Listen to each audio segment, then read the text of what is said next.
Exhortación apostólica, Dilexi te he amado, del Santo Padre León XIV, sobre el amor a los pobres. Capítulo 3, 2. Liberar a los cautivos. 59. Desde los tiempos apostólicos, la Iglesia ha visto en la liberación de los oprimidos un signo del reino de Dios. Jesús mismo, al iniciar su misión pública, proclamó: El Espíritu del Señor está sobre mí, porque me ha consagrado por la unción.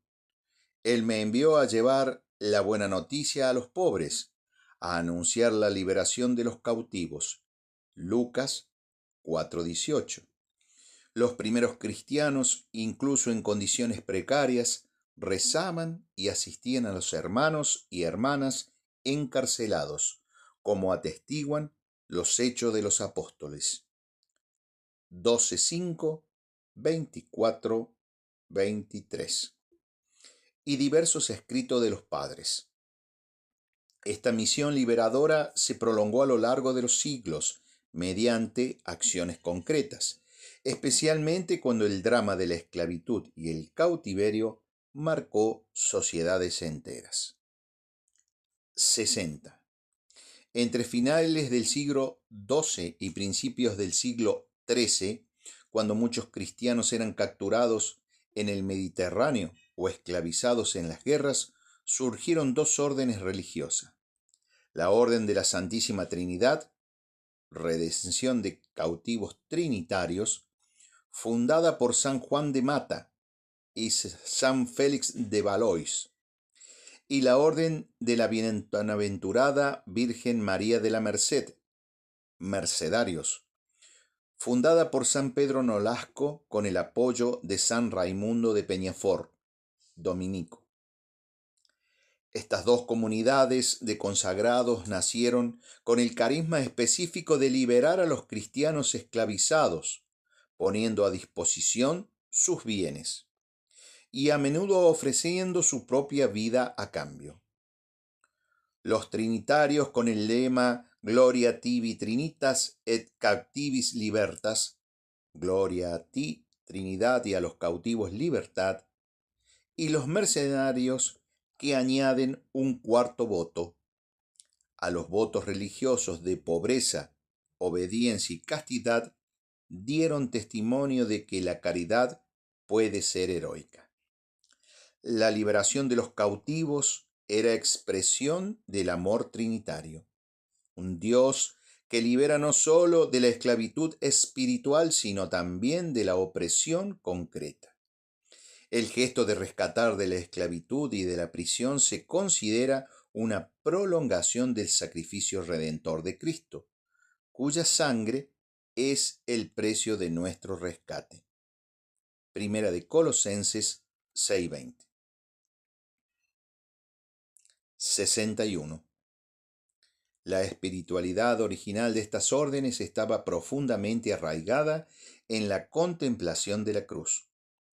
Cristo es el Redentor de los cautivos por excelencia, y la Iglesia, su cuerpo, prolonga este misterio en el tiempo. Los religiosos no veían en el rescate una acción política o económica, sino un acto casi litúrgico, una ofrenda sacramental de sí mismos. Muchos entregaron sus propios cuerpos para sustituir a los prisioneros, cumpliendo literalmente el mandamiento: no hay amor más grande que dar la vida por los amigos. Juan 15:13. La tradición de estas órdenes no cesó. Al contrario, inspiró nuevas formas de acción frente a las esclavitudes modernas. La trata de personas, el trabajo forzoso, la explotación sexual, las distintas adicciones. La caridad cristiana, cuando se encarna, se convierte en liberadora. Y la misión de la Iglesia, cuando es fiel a su Señor, es siempre proclamar la liberación. Aún en nuestros días, en los que existen millones de personas niños, hombres y mujeres de todas las edades, privados de su libertad y obligados a vivir en condiciones similares a la esclavitud. Dicha herencia es continuada por estas órdenes y por las instituciones y congregaciones que actúan en las periferias urbanas, las zonas de conflicto y los corredores migratorios. Cuando la Iglesia se arrodilla para romper las nuevas cadenas que aprisionan a los pobres, se convierten en signo de Pascua. 62. No se puede concluir esta reflexión sobre las personas privadas de libertad sin mencionar a los reclusos que se encuentran en los distintos centros penitenciarios de preventivos y de penados. A este respecto, cabe recordar las palabras del Papa Francisco, que dirigió a un grupo de ellos.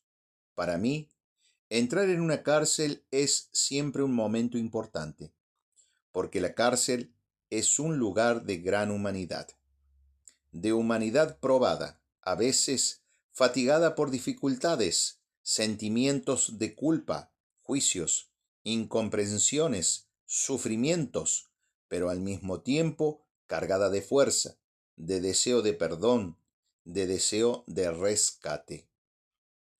Este deseo, entre otros, también fue asumido por las órdenes redentoras como un servicio preferencial a la Iglesia. Como proclamaba San Pablo, esta es la libertad que nos ha dado Cristo. Gálatas 5:1. Y esa libertad no es solo interior, se manifiesta en la historia como amor que cuida y libera de todas las ataduras. Testigos de la pobreza evangélica. 63. En el siglo XIII, ante el crecimiento de las ciudades, la concentración de riquezas y la aparición de nuevas formas de pobreza, el Espíritu Santo suscitó en la Iglesia un nuevo tipo de consagración, las órdenes medicantes. A diferencia del modelo monástico estable, los medicantes adoptaron una vida itinerante, sin propiedades personales ni comunitarias, confiando plenamente en la providencia. No solo servían a los pobres, se hacían pobres con ellos. Consideraban la ciudad como un nuevo desierto y a los marginados como nuevos maestros espirituales. Estas órdenes, como los franciscanos, los dominicos, los agustinos y los carmelitas, representaron una revolución evangélica en la que el estilo de vida sencillo y pobre se convierte en un signo profético para la misión, reviviendo la experiencia de la primera comunidad cristiana. Hechos 4:32. El testimonio de los medicantes desafiaba tanto la opulencia clerical como la frialdad de la sociedad urbana. 64. San Francisco de Asís se convirtió en el ícono de esta primavera espiritual, tomando la pobreza como esposa. Quiso imitar al Cristo pobre, desnudo y crucificado. En su regla, pide a los hermanos que de nada se apropien, ni casa, ni lugar, ni cosa alguna, y como peregrinos y forasteros en este siglo, sirviendo al Señor en pobreza y humildad, vayan por limosna confiadamente, y no deben avergonzarse, porque el Señor se hizo pobre por nosotros en este mundo. Su vida fue un continuo despojarse, del palacio al leproso, de la elocuencia al silencio, de la posesión al don total. Francisco no fundó un servicio social, sino una fraternidad evangélica. Entre los pobres veía hermanos e imágenes vivas del Señor. Su misión era estar con ellos, por una solidaridad que superaba las distancias, por un amor compasivo. Su pobreza era relacional, lo llevaba a hacerse cercano, igual, más aún menor. Su santidad brotaba de la convicción de que sólo se recibe verdaderamente a Cristo en la entrega generosa de sí mismo a los hermanos. 65. Santa Clara de Asís, inspirada por Francisco, fundó la Orden de las Damas Pobres, más tarde llamadas clarisas. Su lucha espiritual consistió en mantener fielmente el ideal de la pobreza radical. Rechazó los privilegios pontificios que podrían garantizar la seguridad material de su monasterio y con firmeza obtuvo del Papa Gregorio IX el llamado Privilegium Paupertatis, que garantizaba el derecho a vivir sin poseer ningún bien material. Esta opción expresaba la confianza total en Dios y la conciencia de que la pobreza voluntaria era una forma de libertad y de profecía. Clara enseñaba a sus hermanas que Cristo era su única herencia y que nada debía oscurecer la comunión con Él. Su vida orante y oculta fue un grito contra la mundanidad y una defensa silenciosa de los pobres y olvidados. 66. Santo Domingo de Guzmán, contemporáneo de San Francisco, fundó la Orden de Predicadores, con otro carisma, pero con la misma radicalidad. Deseaba anunciar el Evangelio con la autoridad que brota de una vida pobre, convencido de que la verdad necesita testigos coherentes. El ejemplo de la pobreza de vida acompañaba la palabra predicada. Libres del peso de los bienes terrenos, los frailes dominicos podían dedicarse mejor a la obra principal, es decir, a la predicación. Iban a las ciudades, sobre todo aquellas universitarias, para enseñar la verdad de Dios. Al depender de los demás, demostraban que la fe no se impone, sino que se ofrece. Y al vivir entre los pobres, aprendían la verdad del Evangelio desde abajo, como discípulos del Cristo humillado. 67. Las órdenes mendicantes fueron, así, una respuesta viva a la exclusión y la indiferencia. No propusieron expresamente reformas sociales, sino una conversión personal y comunitaria a la lógica del reino. La pobreza en ellos no era consecuencia de la escasez de bienes, sino una elección libre, hacerse pequeños para acoger a los pequeños, como dijo Tomás de Celano sobre Francisco. Se deja ver en él el primer amador de los pobres, despojándose de sus vestidos, viste con ellos a los pobres, a quienes, si todavía de hecho, si de todo corazón, intenta asemejarse. Los mendicantes se han convertido en un signo de una iglesia peregrina, humilde y fraterna, que vive entre los pobres no por estrategia proselitista, sino por identidad. Enseñan que la iglesia es luz solo cuando se despoja de todo y que la santidad pasa por un corazón humilde y volcado en los pequeños. La iglesia y la educación de los pobres. 68. Dirigiéndose a algunos educadores, el Papa Francisco recordó que la educación ha sido siempre una de las expresiones más altas de la caridad cristiana. La vuestra es una misión llena de obstáculos, pero también de alegrías. Una misión de amor porque no se puede enseñar sin amar. En este sentido, desde los primeros tiempos, los cristianos se dieron cuenta de que el saber libera, dignifica y acerca la verdad. Para la Iglesia, enseñar a los pobres era un acto de justicia y de fe, inspirada en el ejemplo del Maestro, que enseñaba a la gente las verdades divinas y humanas. La Iglesia asumió la misión de formar a los niños y a los jóvenes, especialmente a los más pobres, en la verdad y el amor. Esta misión tomó forma con la fundación de las congregaciones dedicadas a la educación popular. 69.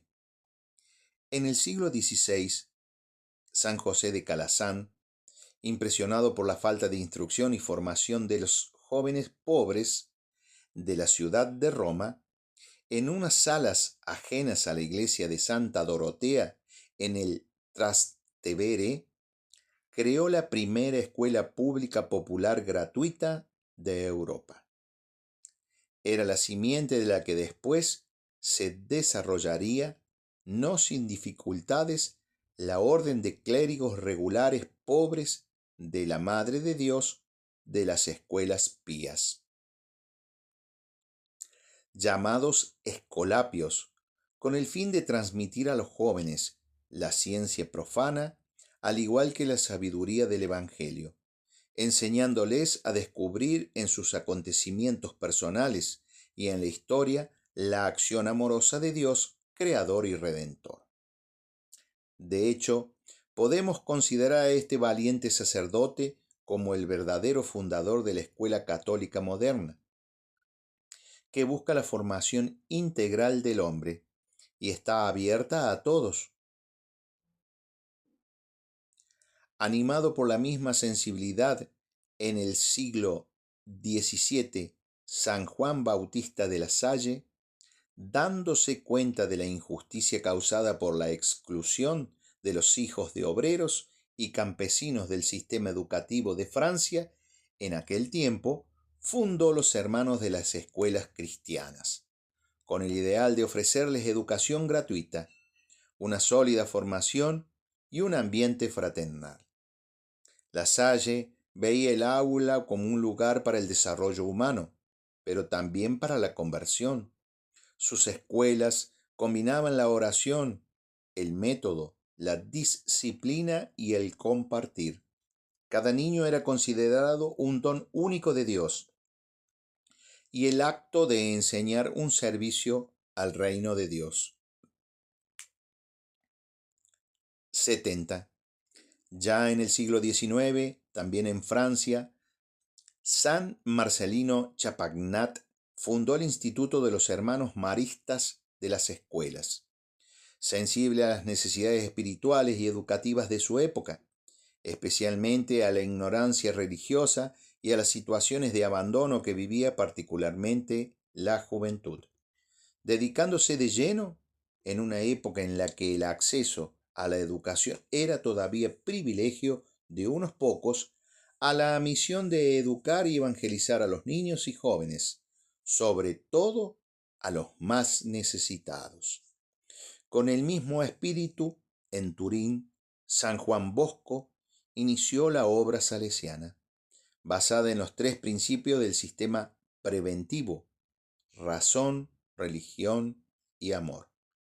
Y el beato Antonio Rosmini fundó el Instituto de la Caridad, en el que la caridad intelectual, junto con la material, y en la cúspide, la espiritual pastoral, se presentaba como una dimensión indispensable para cualquier acción caritativa que mirase al bien y al desarrollo integral de la persona.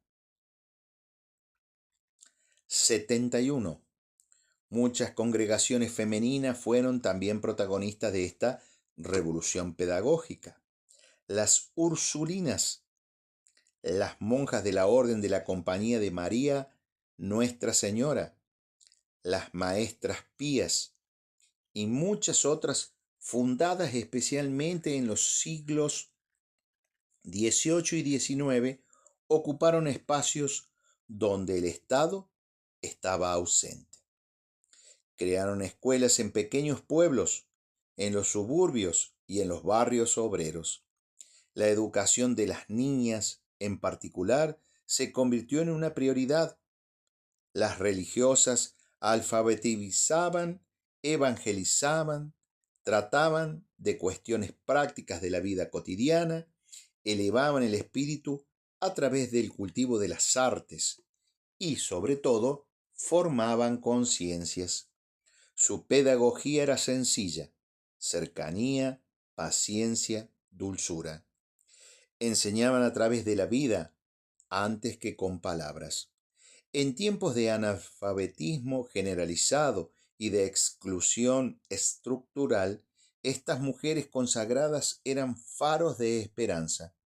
Su misión era formar el corazón, enseñar a pensar, promover la dignidad, combinando una vida de piedad y dedicación al prójimo, combatiendo el abandono con la ternura de quien educa en nombre de Cristo. 72. Para la fe cristiana, la educación de los pobres no es un favor, sino un deber. Los pequeños tienen derecho a la sabiduría como exigencia básica para el reconocimiento de la dignidad humana. Enseñarles es afirmar su valor, darles las herramientas para transformar su realidad. La tradición cristiana entiende que el conocimiento es un don de Dios y una responsabilidad comunitaria. La educación cristiana forma no solo profesionales, sino personas abiertas al bien, a la belleza y a la verdad. Por eso la escuela católica, cuando es fiel a su nombre, se convierte en un espacio de inclusión, formación integral y promoción humana. Así, conjugando fe y cultura, se siembra futuro, se honra la imagen de Dios y se construye una sociedad mejor. Acompañar a los migrantes. 73. La experiencia de la migración acompaña la historia del pueblo de Dios. Abraham parte sin saber a dónde va. Moisés conduce a un pueblo peregrino por el desierto. María y José huyen con el niño a Egipto. El mismo Cristo que vino a los suyos y los suyos no lo recibieron. Juan 1:11. Vivió entre nosotros como extranjero. Por eso la Iglesia siempre ha reconocido en los migrantes una presencia viva del Señor, que en el día del juicio dirá a los que estén a su derecha: estaba de paso y me alojaron. Mateo 25:35. 74. En el siglo XIX, cuando millones de europeos emigraban en busca de mejores condiciones de vida, dos grandes santos se destacaron en la atención pastoral a los migrantes: San Juan Bautista Scalabrini y Santa Francisca Javier Cabrini. Scalabrini, obispo de Piacenza, fundó los Misioneros de San Carlos para acompañar a los migrantes en sus comunidades de destino, ofreciéndoles asistencia espiritual, jurídica y material. Veía en los migrantes destinatarios de una nueva evangelización, alertando sobre los riesgos de la explotación y la pérdida de la fe en tierra extranjera. Respondiendo con generosidad al carisma que el Señor se había concedido, Scalabrini miraba más allá, miraba hacia el futuro, hacia un mundo y una iglesia sin barreras, sin extranjeros. Santa Francisca Cabrini, nacida en Italia y naturalizada estadounidense, se convirtió en la primera ciudadana de los Estados Unidos en ser canonizada. Para cumplir su misión de atender a los emigrantes, cruzó el Atlántico varias veces e, impulsada por una singular audacia, empezó de la nada la construcción de escuelas, hospitales y orfanatos para multitud de desheredados que se aventuraban a buscar trabajo en el Nuevo Mundo. Sin conocer la lengua y sin medios que les permitieran una inserción digna en la sociedad norteamericana, en la que a menudo eran víctimas de personas sin escrúpulos. Su corazón materno, que no se resignaba jamás, llegaba a ellos dondequiera que se encontraran, en los tugurios, en las cárceles y en las minas. En el año santo de 1950, el Papa Pío XII la proclamó patrona de todos los migrantes. 75.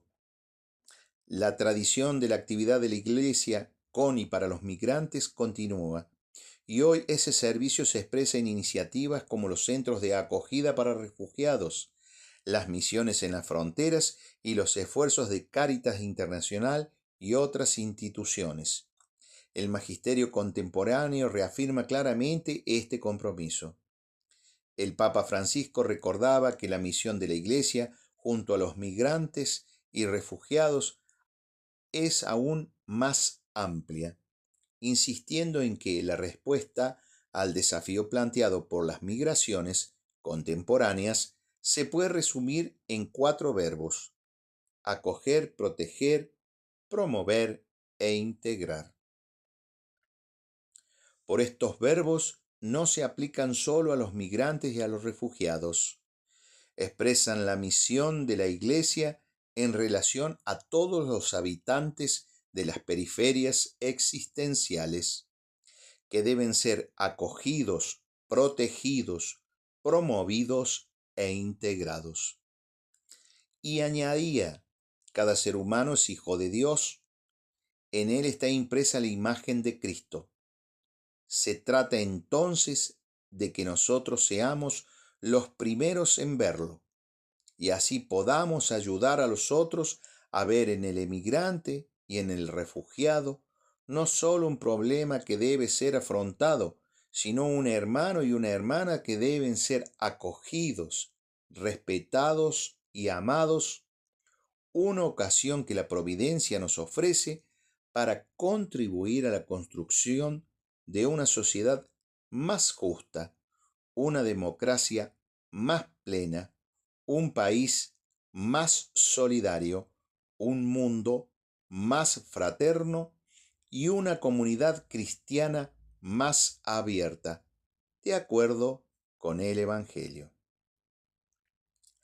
La Iglesia, como madre, camina con los que caminan. Donde el mundo vea una amenaza, ella ve hijos. Donde se levantan muros, ella construye puentes. Sabe que el anuncio del Evangelio solo es creíble cuando se traduce en gestos de cercanía y de acogida, y que en cada migrante rechazado es Cristo mismo quien llama a las puertas de la comunidad. Al lado de los últimos. 76. La santidad cristiana florece con frecuencia en los lugares más olvidados y heridos de la humanidad, los más pobres entre los pobres, los que no solo carecen de bienes, sino también de voz y de reconocimiento de su dignidad. Ocupan un lugar especial en el corazón de Dios. Son los preferidos del Evangelio, los herederos del reino. Lucas 6:20. En ellos, donde Cristo sigue sufriendo y resucitando, es en ellos donde la Iglesia redescubre la llamada a mostrar su realidad más auténtica. 77. Santa Teresa de Calcuta, canonizada en el 2016, se convirtió en el ícono universal de la caridad vivida hasta el extremo en favor de los más indigentes, descartados por la sociedad. Fundadora de las Misioneras de la Caridad, dedicó su vida a los moribundos abandonados en las calles de la India. Recogía a los rechazados, lavaba sus heridas y los acompañaba hasta el momento de la muerte con una ternura que era oración. Su amor por los más pobres entre los pobres la llevaba no solo a atender a las necesidades materiales, sino también a anunciarles la buena noticia del Evangelio. Queremos proclamar la buena nueva a los pobres de que Dios les ama, de que nosotros les amamos, de que ellos son alguien para nosotros, de que ellos también han sido creados por la misma mano amorosa de Dios, para amar y ser amados. Nuestros pobres son grandes personas, son personas muy queribles. No necesitan nuestra lástima y simpatía. Necesitan nuestro amor comprensivo, necesitan nuestro respeto, necesitan que les tratemos con dignidad. Todo esto nacía de una profunda espiritualidad que veía el servicio a los más pobres como fruto de la oración y del amor, que generan la verdadera paz, como recordaba el Papa Juan Pablo II a los peregrinos que habían acudido a Roma para su beatificación. ¿Dónde encontró la Madre Teresa la fuerza para ponerse completamente al servicio de los demás? La encontró en la oración y en la contemplación silenciosa de Jesucristo, en su santo rostro y en su